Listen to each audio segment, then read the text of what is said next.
Welcome back to the Your Health television program hosted by the Monterey County Health Department. I'm Emily Sciolto, your host today, and just about every third Monday of each month. So today we're discussing mental health, as next month, May, is Mental Health Month. Joining us for our third and final segment is Ms. Kontrena McPheter, the Coordinator for Success Over Stigma, Monterey County of the Supportive Education and Employment Services Program at Interim Incorporated. That's a little bit of a mouthful. Kontrena's lived experience with mental illness, drug addiction, and homelessness provides her with an inside view of how the system can work to enhance recovery. Her voice for change has put her at the forefront of her community and as an influential leader.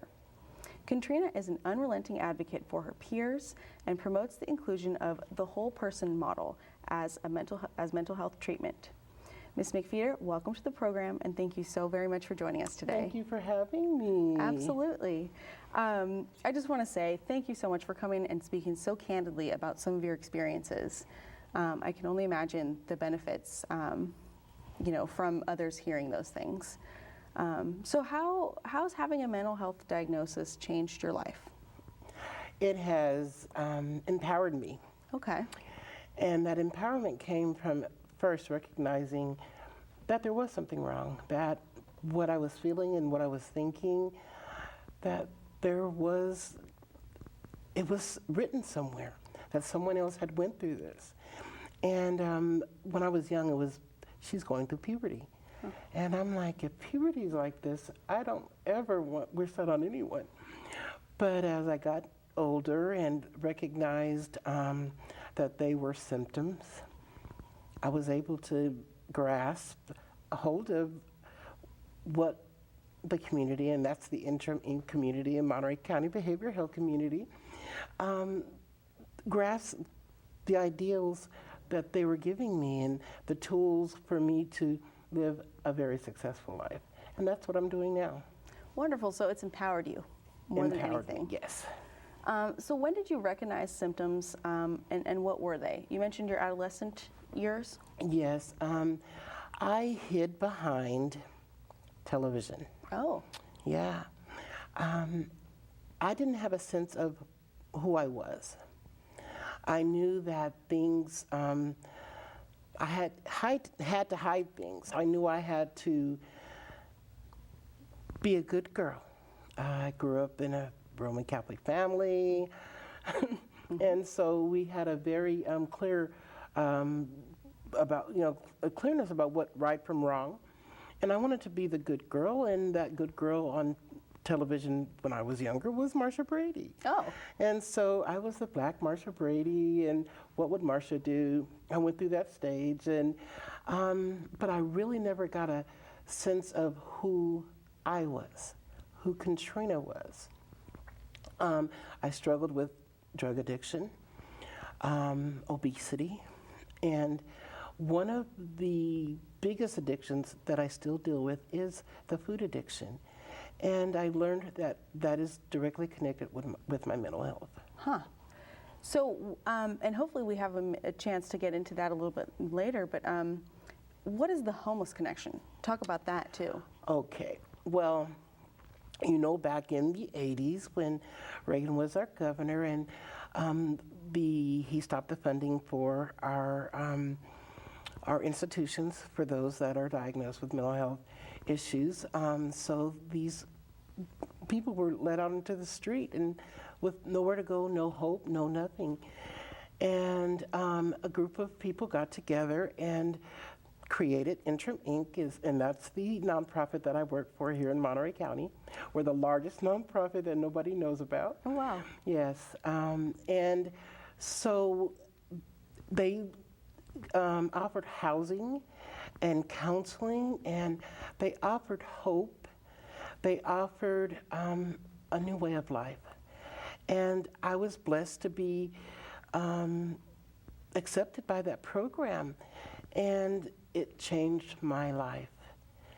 The program took away all my basic needs and said, here it is, here's your life, what do you want to do with it?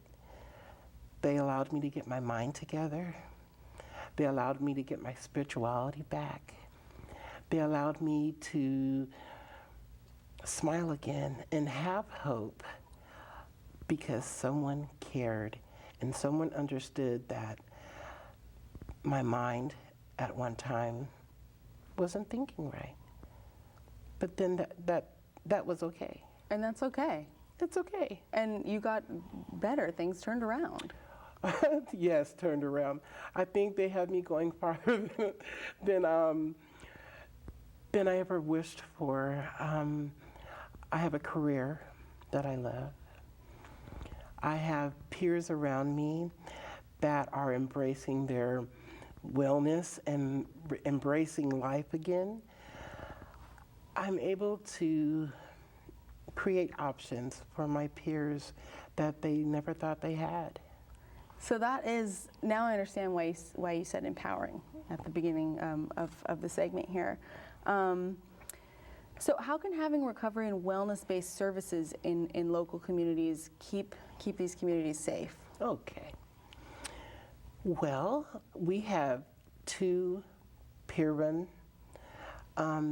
places that anybody with a mental health diagnosis can come or would like information about. We have Our Voices, which is in Monterey on Pearl Street, 608 Pearl Street, and we have Omni Resource Center in Salinas. Okay. And that is right, the Omni Resource Center is behind the Wells Fargo on South Main.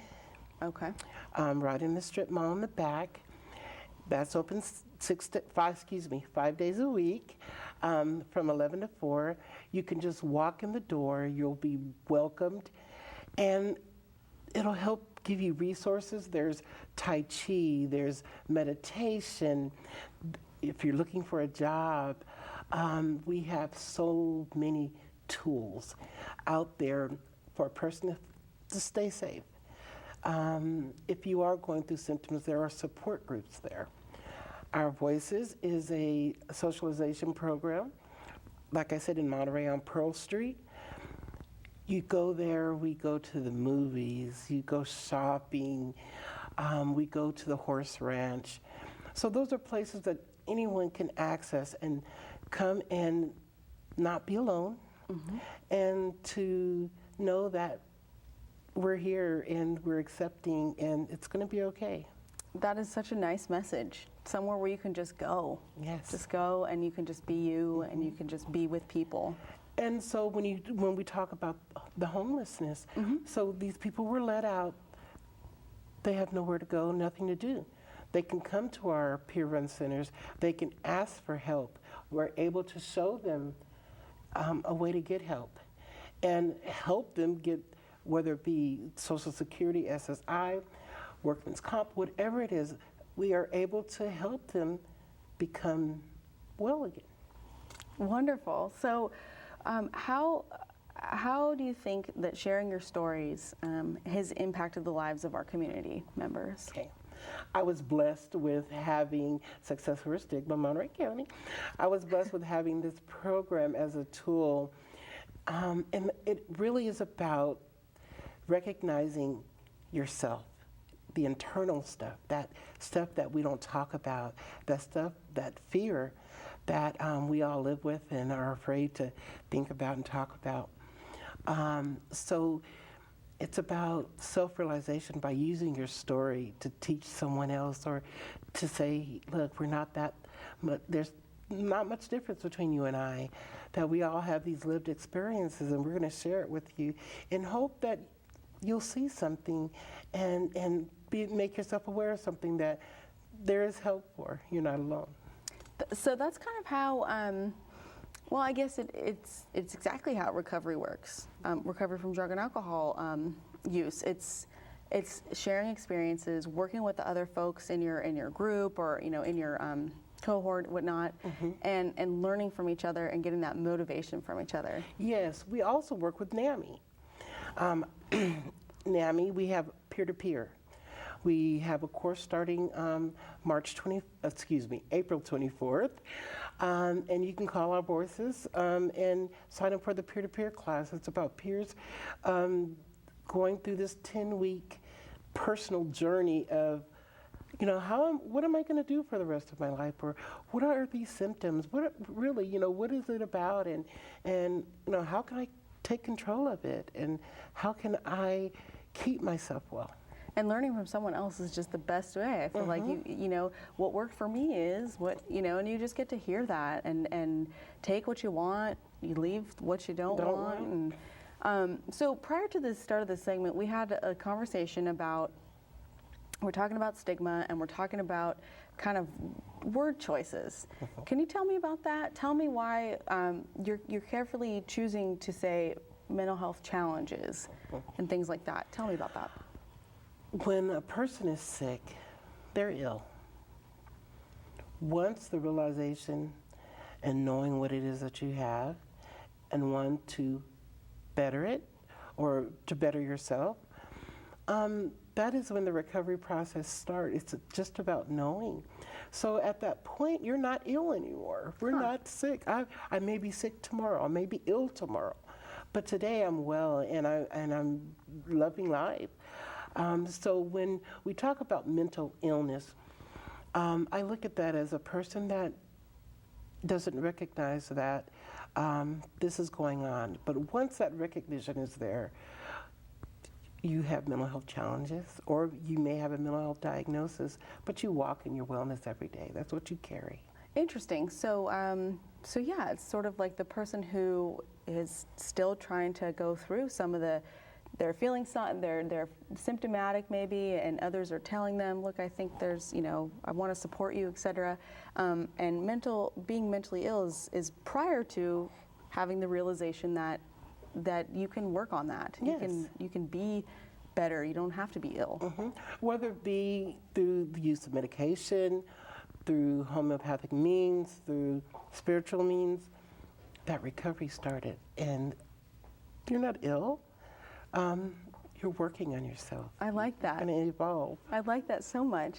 So I think, last question, what can viewers do in their communities to participate and help? Okay. Now, see, that's easy for me because I like to do things. So we have, I mentioned Our Voices in Omni. You can go to the Interim Inc. website and see what volunteer opportunities are available in the county. We have, every Christmas, we have Christmas dinner on Christmas. Every Thanksgiving, we have Thanksgiving on, on Thanksgiving Day. You can come and volunteer. You can come and prepare a meal. We have so many sites between Monterey and Salinas that you can come and spend a few hours knitting some hats for some of the board and cares, or you can come and share your creative side with art or spoken word poetry.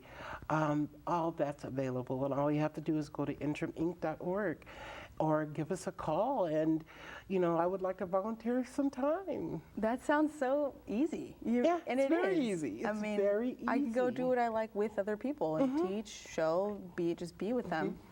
Well, thank you so much. Unfortunately, that's about all the time we're going to have, Kontrena, but I want to thank you again for spending this time with us and for so openly sharing your story with our viewers. You're definitely an inspiration to me, and I think a true testament, too, to the benefits and successes of the services that we have to offer here in Monterey County. Thank you as well to my previous guests, Ms. Rosemary Soto and Ms. Casey Rodenbush of the Monterey County Behavioral Health Bureau. Ladies and gentlemen, if you'd like more information on anything you just heard, once again, www.mtyhd.org/bh, www.interiminc.org. And if you tuned in late or you just simply cannot wait to hear from the Monterey County Health Department again, visit our channel on YouTube. That is Your Health TV by MCHD on YouTube. Viewers, thanks again. I'm Emily Sciolto from the Monterey County Health Department, and I've been your host of today's Your Health television program. Thank you.